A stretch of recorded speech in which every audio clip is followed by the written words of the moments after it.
ആലുവയിൽ സെക്യൂരിറ്റി ജീവനക്കാരന് യൂത്ത് കോൺഗ്രസ് നേതാവിന്റെ ക്രൂരമർദ്ദനം. Youth Congress social media Ernakulam ജില്ലാ കോർഡിനേറ്റർ കെ.ബി. ഇജാസാണ് 73-കാരനായ ബാലകൃഷ്ണനെ മർദ്ദിച്ചത്. പാർക്കിംഗുമായി ബന്ധപ്പെട്ട തർക്കത്തെ തുടർന്നായിരുന്നു മർദ്ദനം. ഇജാസ് ഉൾപ്പെടെ 2 പേർക്കെതിരെ ആലുവ പോലീസ് കേസെടുത്തു. ആലുവ പെരുമ്പാവൂർ റോഡിൽ ചെമ്പകശ്ശേരി ജംഗ്ഷന് സമീപത്ത് സൂപ്പർ മാർക്കറ്റിലെ സെക്യൂരിറ്റി ജീവനക്കാരനായ വൃദ്ധനെയാണ് യൂത്ത് കോൺഗ്രസ് നേതാവ് മർദ്ദിച്ചത്.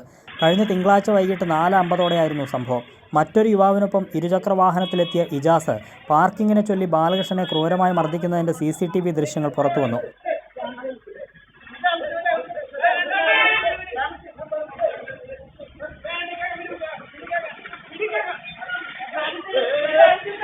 വാഹനം മാറ്റി പാർക്ക് ചെയ്യണം എന്ന് പറഞ്ഞതിന് യുവാക്കൾ തന്നെ അസഭ്യം പറഞ്ഞുവെന്നും ഇജാസ് നെഞ്ചിൽ മർദ്ദിച്ചുവെന്നും ബാലകൃഷ്ണൻ പറഞ്ഞു.